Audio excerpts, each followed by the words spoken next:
Good evening, everyone. Thanks for tuning in. My name's Ross. Hopefully you can hear me and technology isn't failing me, which it has been doing pretty much all day. Yeah, so if you can hear me, let me know and make sure I've pressed all the right buttons and there is some sound, especially guitar, which at the moment is going to be really boring, but it'll get better. Nick Bell in the house, thanks for tuning in. Sounding good, marvellous stuff. So, hope everyone is well. I hear you, Bryce. Nice, cool. We're going to do something a bit different with tonight's stream. So, if you've kind of watched any of these, we usually get into some of the kind of deeper depths of Helix, some specifics. As far as control and everything goes, Nick and Tony have been doing stuff on dialing in amps and how that kind of thing differs. We've all been doing some lessons, so if you weren't aware, we've been doing these kind of one-to-one sessions with you fine people, you fine Helix customers, and a result of that has kind of led me to do this tonight. So I'm finding a lot of people, and I do this myself, sometimes get lost or kind of the option paralysis thing. And even if you're kind of really into the unit and you know the thing inside out, sometimes it's really good to kind of just go back kind of to the beginning and the absolute bare basics. So that's what we're going to cover today. We're going to go through, you know, where you would maybe start building a preset, some different amp choices and things within those that you can do. Kind of the cab situation, stock cabs versus IRs, and is one better than the other, so on and so forth. And then we'll get into a little bit of effects, as well as maybe kind of look at kind of how I laid the board out. So please bear in mind, this is kind of my take on it. There is no right or wrong way to do this. This is just kind of what makes sense to me with my tiny little brain. But let's go for it. So when I'm building a preset, I kind of start at the absolute bare basics. So if you want to make a guitar sound, chances are you're going to pull up an amp model. Or if you go into a guitar store, you got loads of money and you're going to buy a whole new rig, you're going to line up a ton of different amps, and that's your starting point. So you need something to make your guitar louder. Obviously, you've already bought 15 different guitars to begin with, but you need to make that louder, so you're going to choose an amp. So that's where I'm going to start when I'm building a preset, is just get my core sound down. Now, again, with that, there's various ways of looking at it, but let's start building stuff. And I press the right button and share my screen, which is HX Edit. So hopefully you can see that. Let me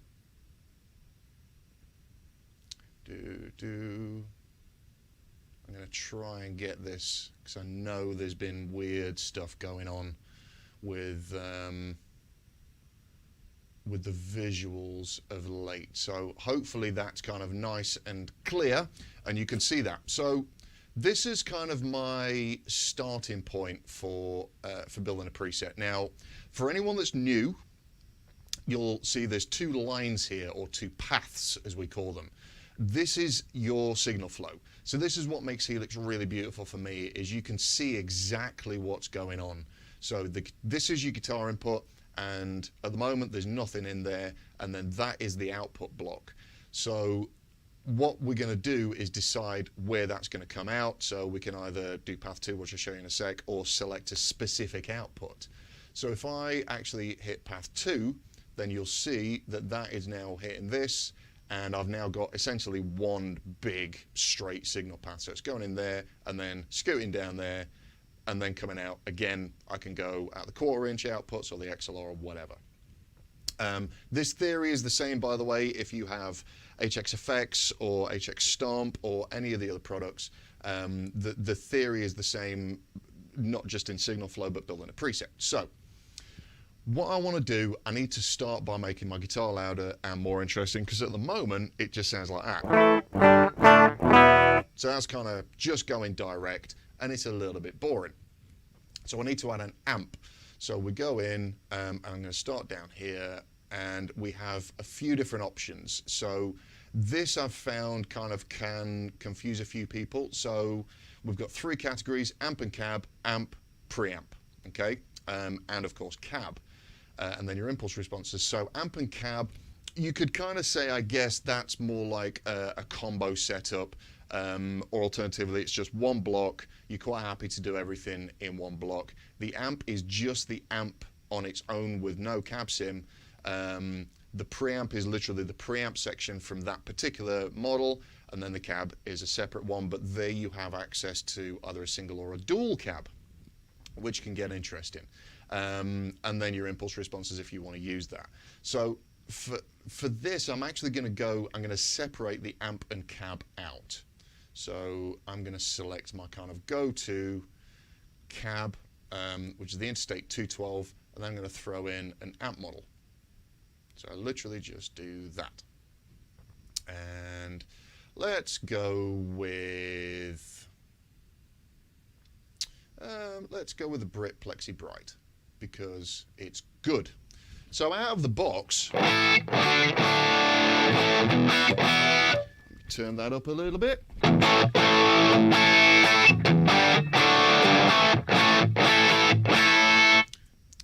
Hopefully that's coming through. Tony in the house. Is the guitar sound okay? Is that the levels okay and all that?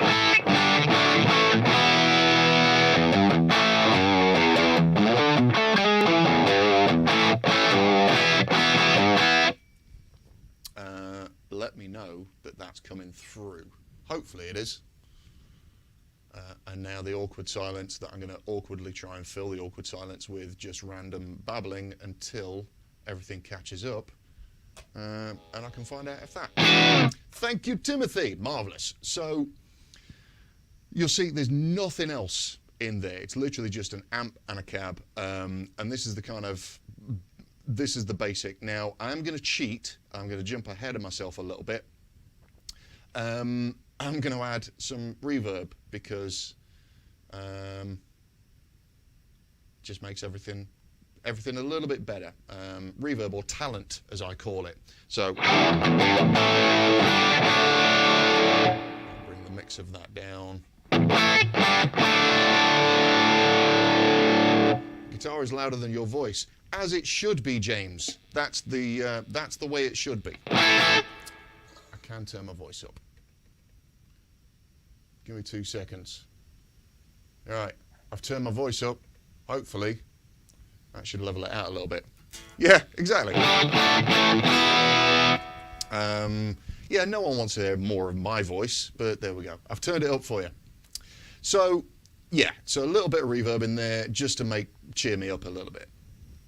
So, here's the thing. When you kind of load up any model, whether it's an effect or an amp model, there is a default. Now you can kind of change that. There's been some of these streams on kind of add in favorites and use a default, so go and check those back out. But you kind of, it's good to be aware that you can actually change these. So imagine again, can you explain how to work the acoustic simulator, please? I will try and get onto that in a little while for you. You know, you go into a guitar shop, you plug into an amp, don't expect it to sound exactly how you want with how the knobs are. You know, change the knobs, or in this case, the sliders. And you can get some massively different sounds. You know, clean it up a bit. Like my good buddy Nick did the other week. If you kind of turn the master down on an old sort of non-master volume amp like this, that's where your kind of clean sound lives.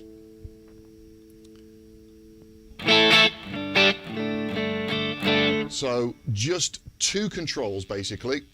So that's how it is out of the box. Drive down a little bit, master down quite a bit. Just compensate with that, a little bit of volume.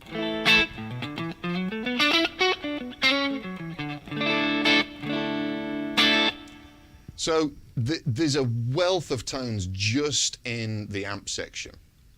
Now, if I actually leave this here, because I want that kind of crunchy, you know, British Marshall flavoured tone. And that's really nice and dynamic. You know, that'll clean up with the volume knob.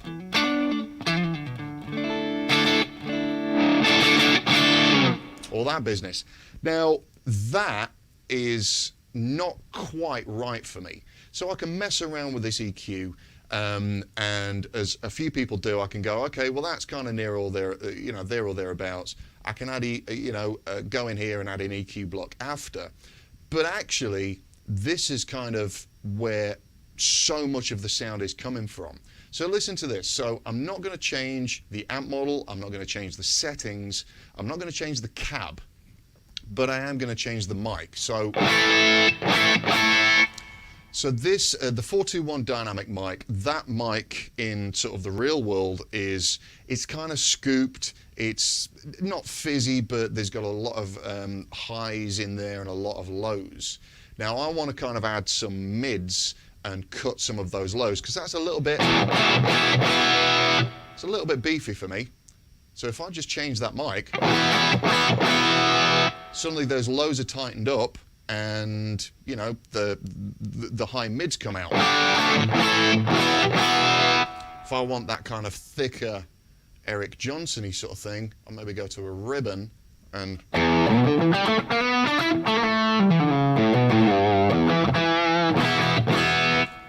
you know, if I want somewhere in between, if you go for the 67, you know, it's got a nice kind of warm low end. It's got the mids that are cutting through and a nice smooth top end. So just changing that mic significantly changes the sound.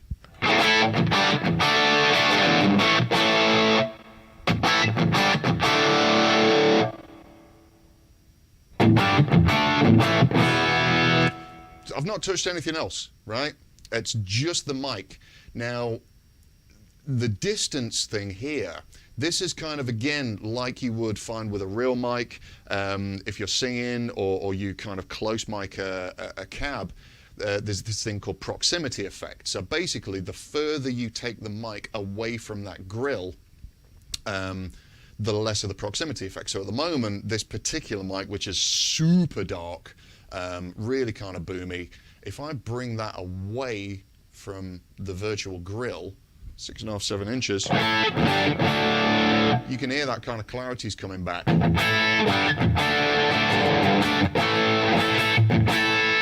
Versus right up close.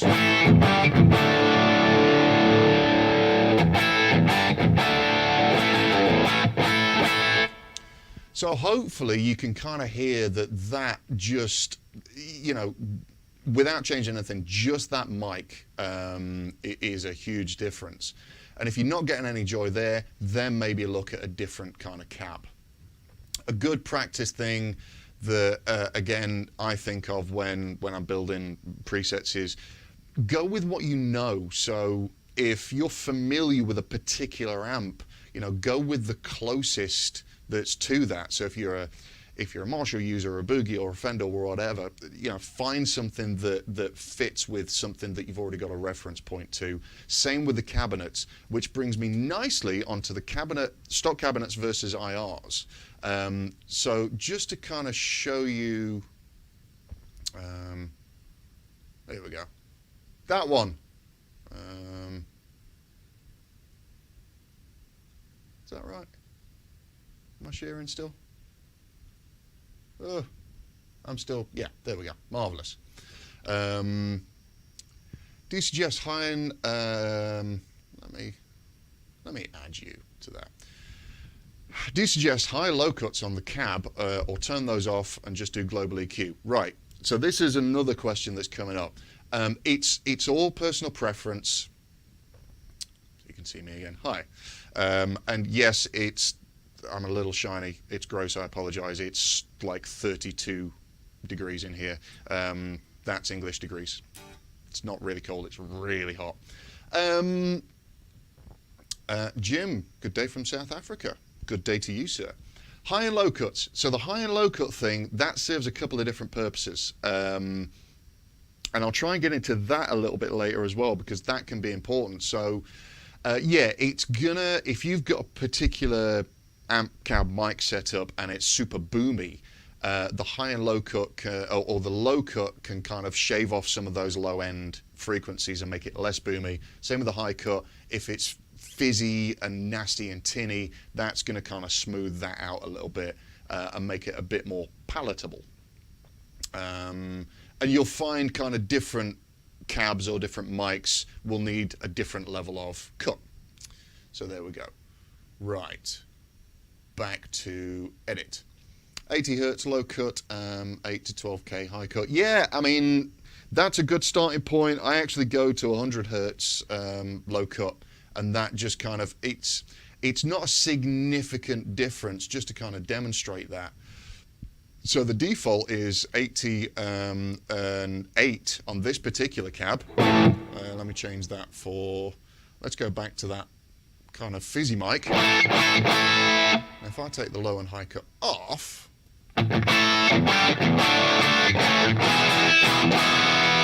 you know, that's actually not a terrible sound, but I want to tighten that low end up. Let's take that down to like 120. And this somewhere around there. So I've still got some clarity, but it's tightened everything up. Now, actually, something I was going to say I'll cover later. This bit's really cool if you're doing the FRFR thing and you're coming from a valve amp background. So if you're used to hearing your guitar on stage through an amp behind you, it's entirely possible that moving to a modeler and an FRFR might not suit you, because you're hearing a ton of new frequencies that you wouldn't have necessarily heard before, because you're hearing an amp and a guitar speaker. Now you're hearing, you know, this whole signal chain and mic and all the extra frequencies, and some kind of FRFR can produce frequencies that a guitar speaker can't. So this bit is actually really useful for that. And anyone that says you can't get feedback out of an FRFR, they've not got enough gain on. If I crank this up, this is going to upset my neighbours, but yeah, why not? So if I kind of actually get into some extreme settings with these, you'll notice the sound doesn't actually change that much. So I need to take that sort of sweet spot somewhere. But in the room,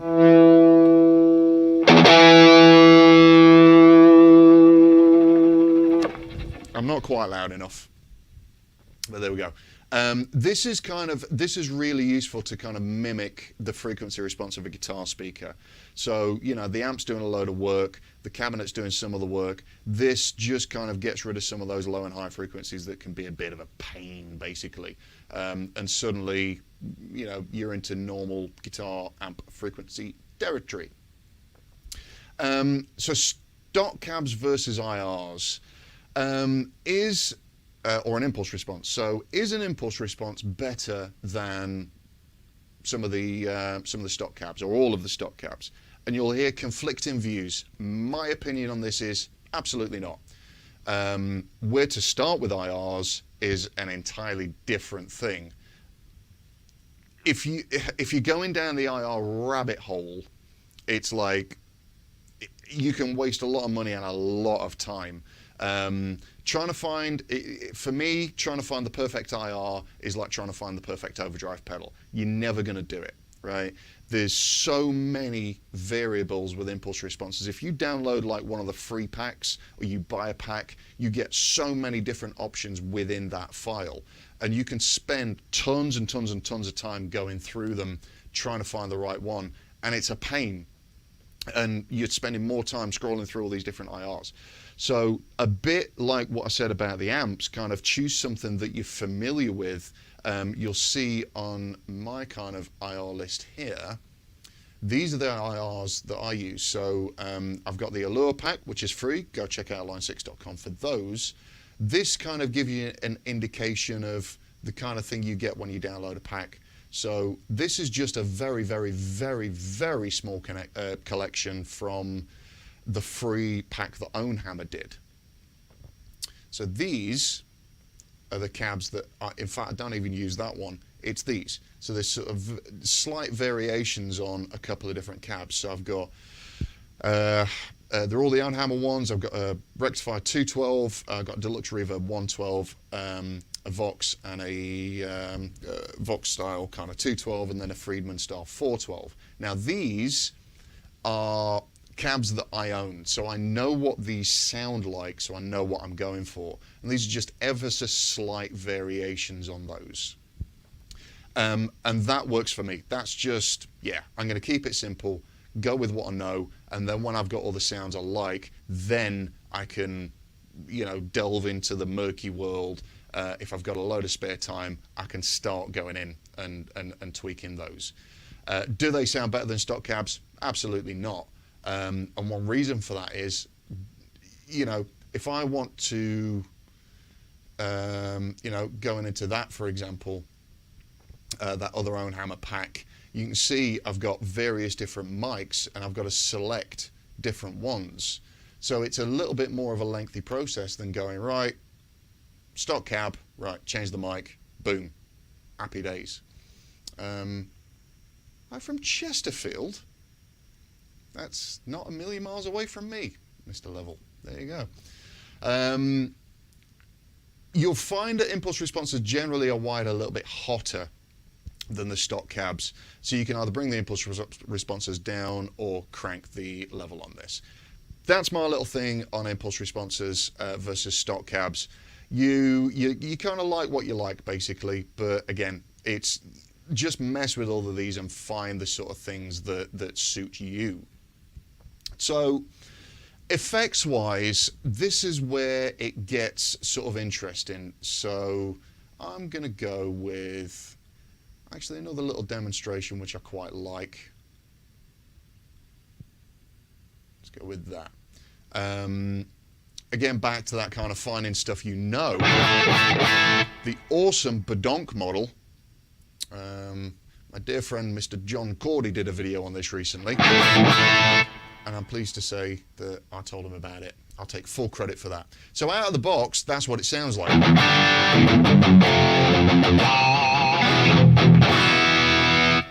But actually, if I turn the drive down, that up a little bit, that up a little bit, check this out.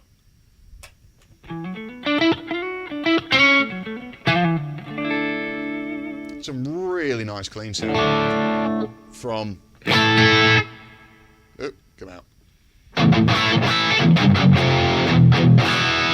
from that. Anyway, effects. Effects are cool, effects are lovely. We like effects, toys, things to play with. So at the moment I've just got a reverb in here. Now I do two things with reverb and delay. If I load in a delay right here, let's go simple, because I'm simple. Load in a delay, I'll put the trails on and I'll hit the time button and assign that to quarter notes, because I don't really know music theory, so when I'm getting into all this stuff I just get lost. Quarter notes works for me. I can tap the tempo, happy days, it's just easy. Something I do, and this is kind of like where and when to add effects. Well, I want reverb because it's that little cushion. For me, it makes playing a little bit easier. If I'm playing a solo, I think delay just adds that something.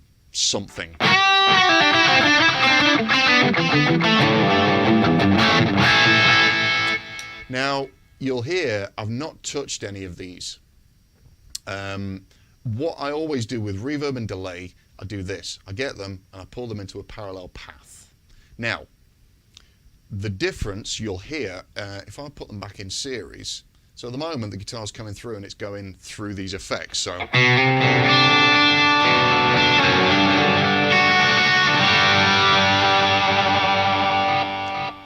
listen to the difference.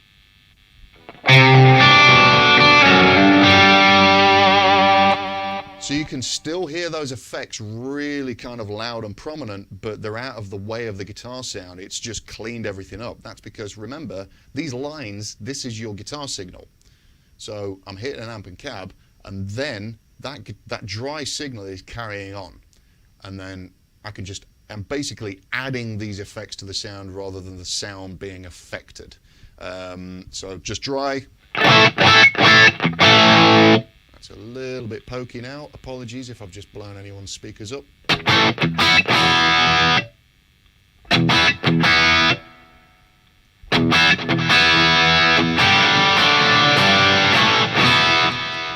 Hopefully that's going to come across. That's just something I personally do. Now, a question I get, why do I put reverb and delay after the cab sim or the IR or whatever? For no reason at all.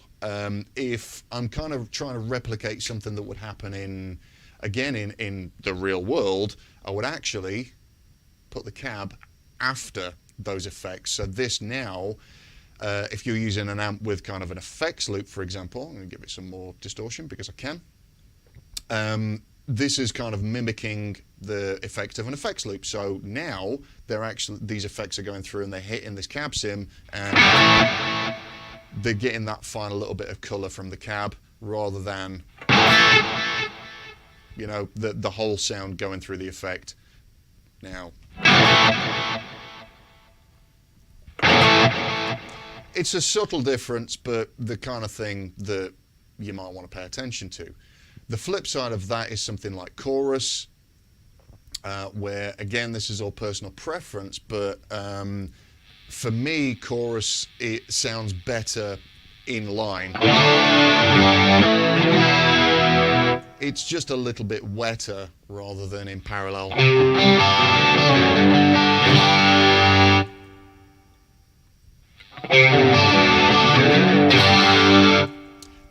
Personal preference, but that's kind of where I personally like it. Let me check the comments real quick, see if we've got anything in here. James, I was trying to match the tones that I have been using for years on Pod X3, and there are two totally different processors. Correct. The mix simulation you just showed has a totally different response.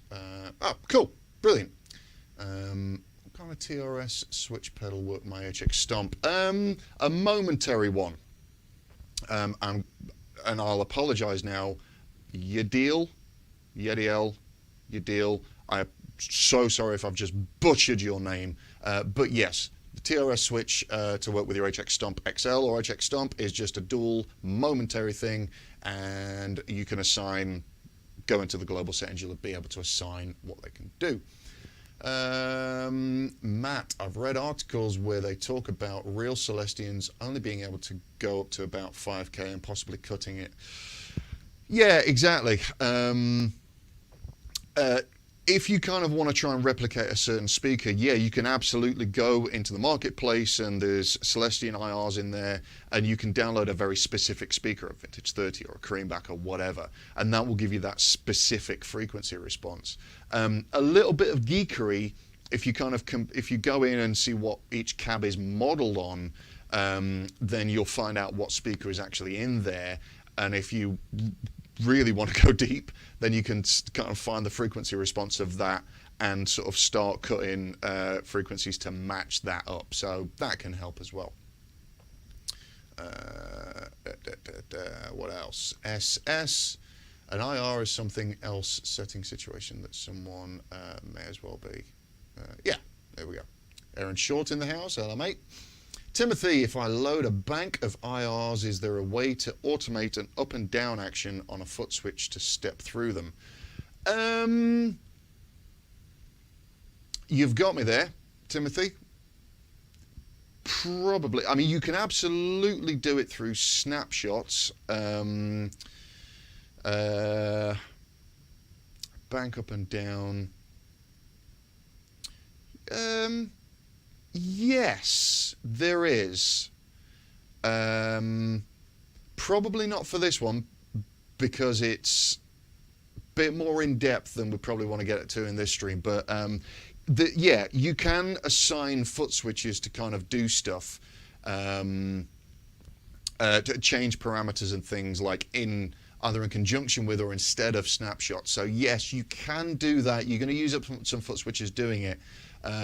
But yeah, thanks. That's actually kind of given me an idea for another stream that I can do in a few weeks. So keep your eyes out on the kind of announcements for these, and yeah, we'll try and get that done for you. I'll make a mental note, or I'll try to. Got a terrible memory. Right. So back to effects. So why would I put a certain thing somewhere? So we've kind of covered delay and reverb. I'm going to change the amp model to, I'm going to change it to the Princess because it's a great amp. Give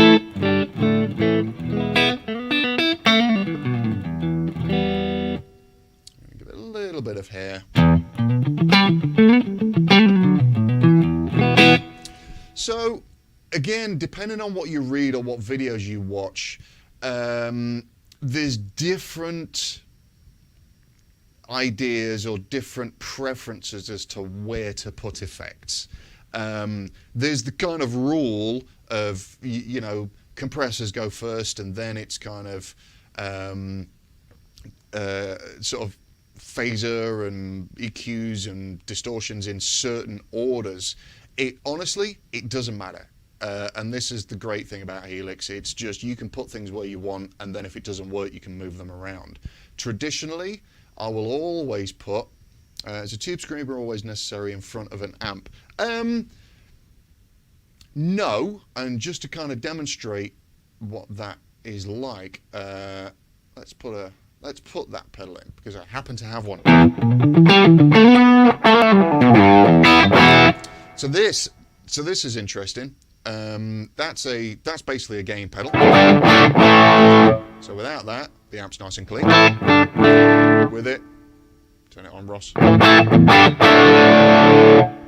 Let's do the tube screamer thing.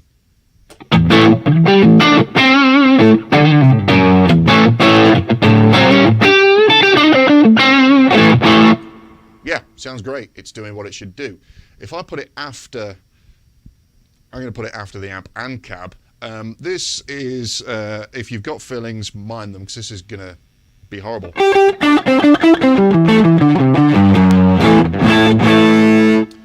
So remember, this is kind of like this is essentially a preamp stage. So without going through any filter or cab sim, it's just going to be horrible. You can put it in a virtual effects loop before the cab, so or between the amp and cab. So all that fizziness is gone, and it can act like an EQ.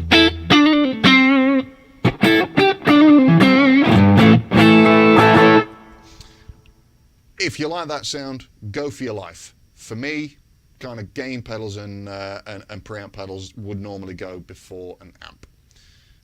So let's get rid of that actually. Again, personal preference. I will generally start with a compressor. And something I do with a compressor is I'll always take the mix down sort of 40-50%, and that just gives you some of that attack back.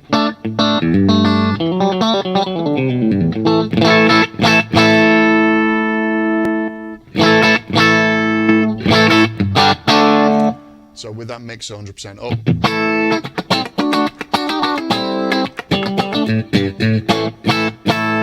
It's like super sucky down there. I've got some of that attack back. Louis, are you connected via USB or through an interface? Yes is the answer. So the setup I have here, I'm going into a Helix floor. That's actually going out into a Helix rack, which is my interface. And that's it. Great to see you up as well. Love these streams. Cheers, Aaron. So that's what I do. That tone is just ridiculous. Sounds good every week. Yeah, I like that. Cheers, dude. The next thing for me is actually a modulation. So I'll add a phaser.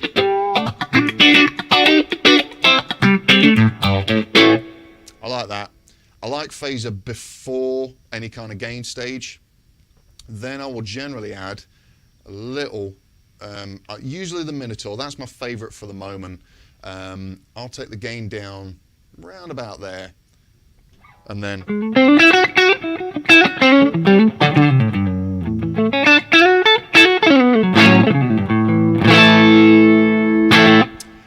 just my kind of, when I get into the other gain stages, that's sort of I just need a little bit more button. Then I'll add sort of another first gain stage. The TMR is good for that.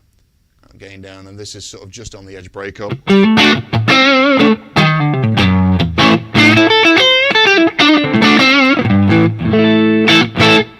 So just a little bit of hair, and then I like all the gain pedals. The Air Apparent is my favourite. Personally, I like the boost mode. I'll crank the gain all the way up, level to taste. A little bit more cut. That's loud.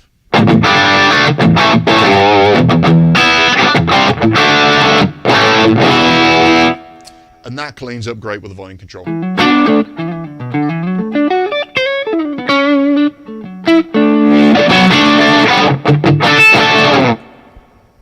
So like I said, this one here, that kind of boosts whatever's after it, and that's my kind of high gain.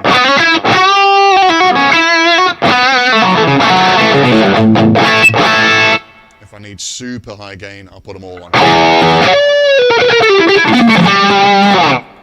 Because fun. And then, you know, just add whatever you want. Now with sort of pitch effects or synth effects, if you're going to add one of those, if we just go with a simple pitch, kind of take that down to 12, mix about 50% is great. That really wants to go at the front. A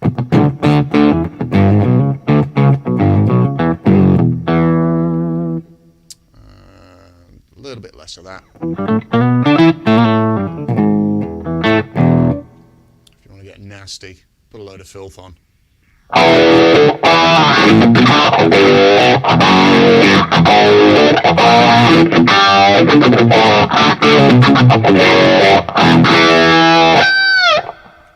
Yeah, all the fun. So pitch stuff I will generally have first. And then, yeah, kind of whatever else you want, really. Volume pedals, if you're going to add a volume pedal, probably, again, different people have different ways of doing this. You can have it at the front, but bear in mind, this is going to change the gain structure. So with the volume pedal at the front like that, if I roll the volume pedal back,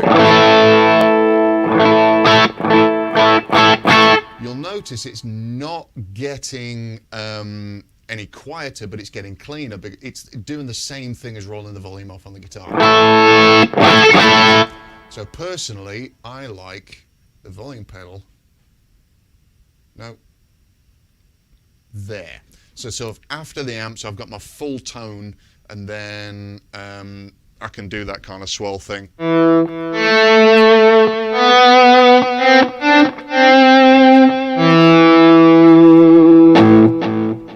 You can do all that business, but put it wherever you like.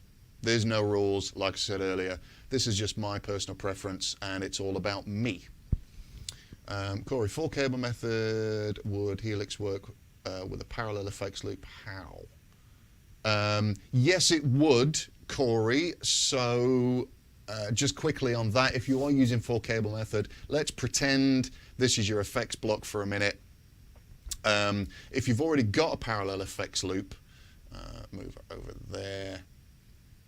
And I know there are some amps that do. Don't put anything in a parallel path because you're going to get some weirdness going on. Have it in series, and you probably want the mix up sort of 100% basically, not the feedback. Ross, stop it. So this is your center return. These are the effects you're hitting. This is already in parallel, so like that. Turn the mix up 100%, you should be about there. It kind of does depend on what amp you're using. And I say this all the time, not all effects loops are created equal, so you might need to kind of feel this out a little bit. Like a dual rec, yeah. I know a few people have had problems. Don't put them in a parallel path like that. Have them in series, mess with the mix control, and you should be somewhere about right, I would expect. Try that, I think. Yeah, there we go. What else have we got in here? Try and catch up on some comments. How do you get the guitar to feel more responsive? Mine always seems to be too touchy. Jeff, apologies. Define touchy. Do you mean it's kind of, it's too immediate, or it's too squishy? Help. Yeah, no problem, Corey. Robin, is it good to put a compressor as the last effect in line to push up the total sound? Robin, try it. You either like it or you don't, basically. A compressor after sort of last in the chain, yeah, it can definitely give you a volume boost and it can squish everything down. And in past rigs, when I've had stupid sized pedal boards and everything, I've absolutely put a compressor in like an effects loop to kind of give it a little bit more squish. Just remember with a compressor, let me try and get the sound about right. So if I get something like that, sensitive, yes.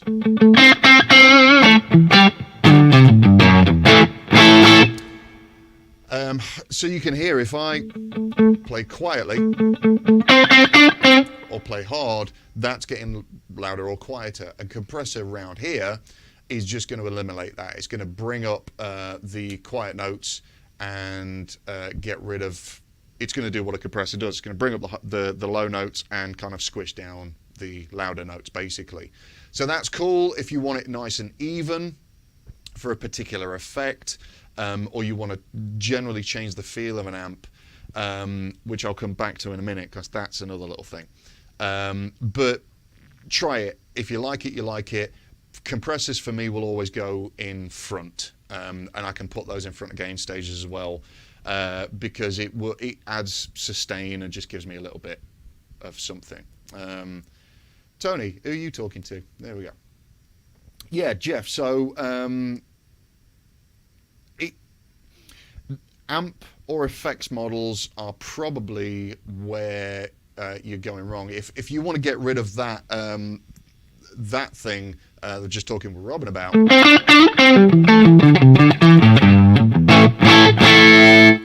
XXJJ, Ross here. Hi Ross. You sound like a stand-up fellow.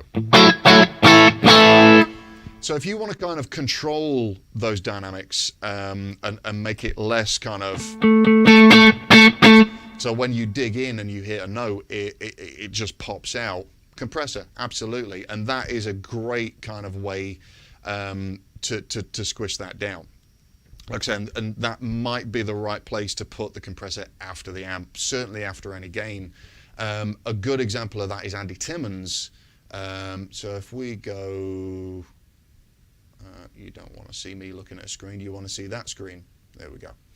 So Andy Timmons is a good example. He will have a compressor there, sort of before gain stages. So if we try and recreate something in the vein of Mr. Timmons,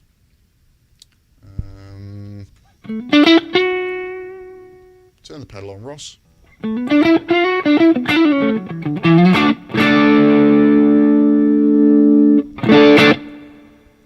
we go.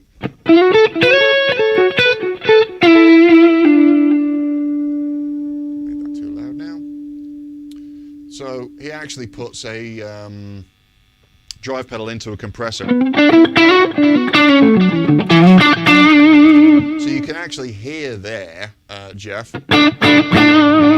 So it's kind of gainy, so it's a bit compressed anyway, but adding that compressor just takes,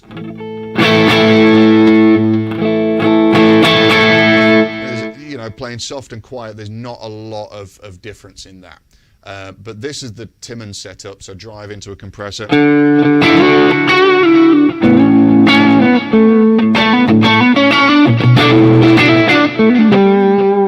If you put that before,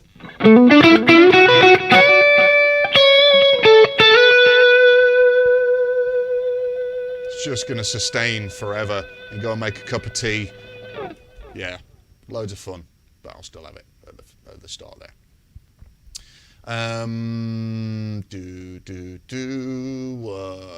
What else have we got? What have I missed?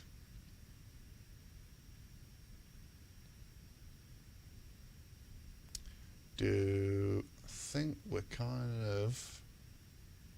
think we're up to date on comments. Oh, yeah, again, apologies, your deal.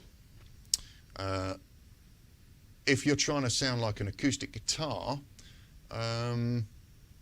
honestly, if I'm being really brutal, you probably just want to use an acoustic guitar. If you just need something to get through, go to the EQ section, add the acoustic sim.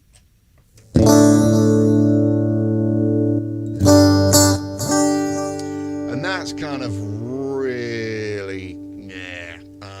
So maybe change the mode. Shave some body off, tighten it up.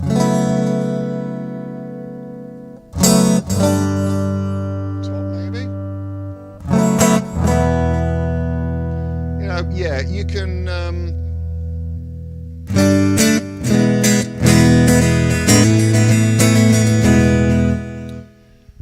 It does a respectable job in a mix, but I'll tell you what the acoustic sim is awesome for. Go back to the default settings because that's where it sounds good. This is brilliant. If you want to be 80s, sorry, I really love that.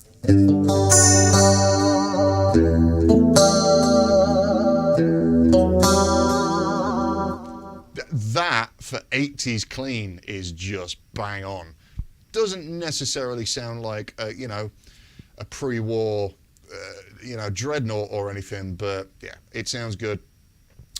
You can add acoustic guitar impulse responses. Yeah, I thought you might like that, Tom. So I've got an acoustic guitar impulse response in here. Add that, kind of take the mix down a little bit. Need to do a bit of that, and then these kind of work really well. Don't want a compressor on there, don't want any of that.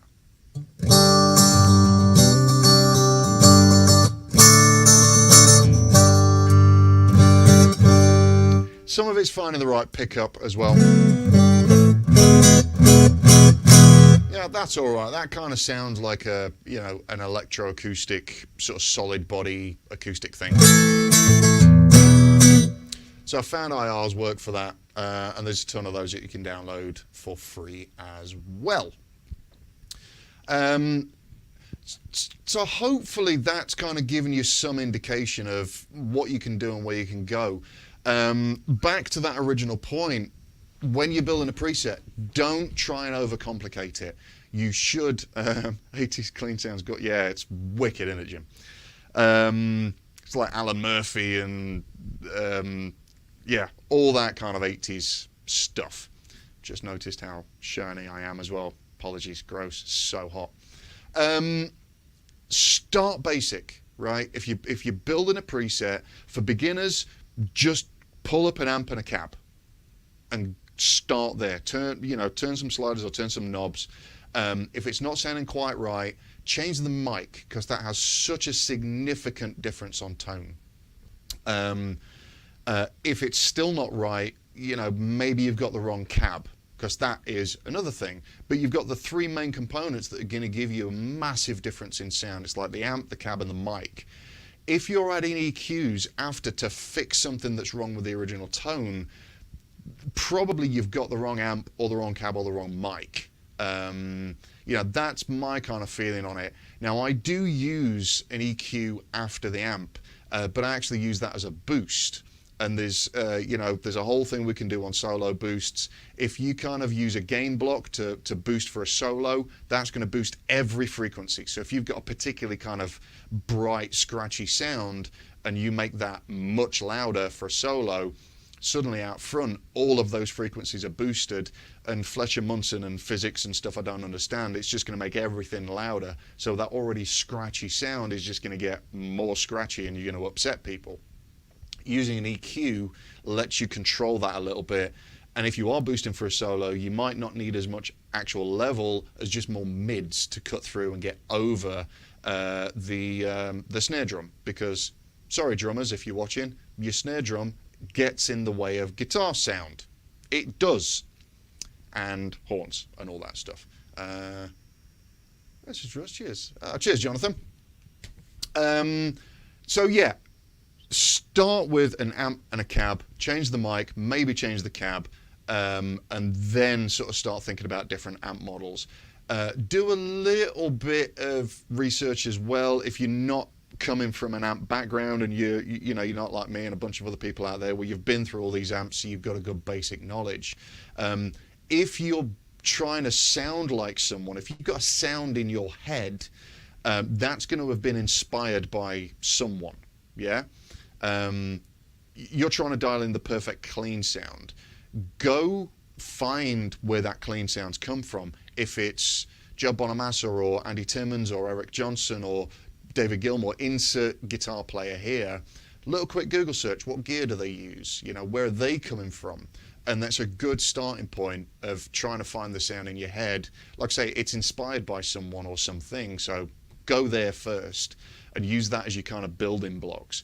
You can start building presets with multiple amps, which is something I do for my main preset. I'll actually switch between two different amps because you can go so far with drive pedals, but at some point you need a different feel or a very different sound that stacking drive pedals won't necessarily give you, or one individual pedal won't give you. That's another thing entirely, because then you've got to start leveling things up. But again, remember that channel volume is your sound, but louder or quieter. A couple of things. James, be able to watch wholesale? Yes, you absolutely will. Couldn't make the first 40 minutes. You didn't miss much. Yeah, James, this will kind of get stored forevermore, me just waffling on. Derek, the archetype amps, are those like PRS? I believe the archetype model is based on the model of a PRS Archon, I think.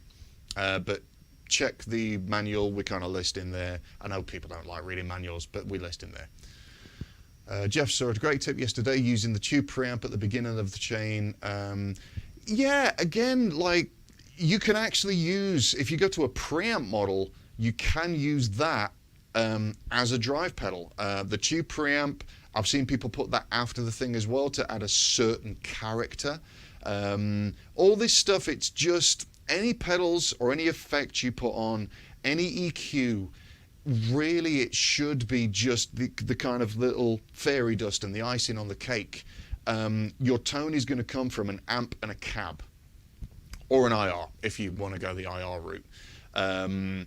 You know, it's so important to kind of understand. It's like that's where everything starts, is there.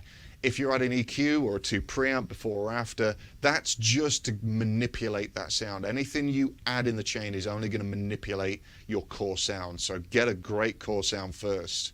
And again, like, if you want to use a single amp and use a ton of different drive pedals, which I did for a long time, do that and you'll find an amp that takes pedals really, really well. Jonathan, is it possible to use the effects loops to switch in, say, a JMP1 or Voodoo Valve for a certain sound with rewiring the inputs? Yes, and you've got my email, so email me, because there's a thing that you can do with kind of 4-cable method and all that business and stuff I do in my studio here, where you can do that quite easily. So chuck us an email and I'll get you hooked up with that. So I'm just waffling on now. Hopefully kind of that initial thing of pick an amp, pick a cab, start there, and then just start adding those little kind of fairy dust things. Don't spend too long. If you're spending more than 5 or 10 minutes trying to find a sound, and you've done the mic thing, you've done the cab thing, there's every chance you're using the wrong amp model. Is there a new update coming up? There's always a new update being worked on. I can't tell you when though, because I don't know. Sorry, but sit tight, you know, we're always working on things. There we go. I think I may try the 2 amps to get a better overdrive. Thanks for that. Yeah, so without making this drag on, because people are probably bored and I've already lost a few, but just to kind of show you real quick what I do So there's my kind of main clean sound. And my clean sound is that amp with a compressor.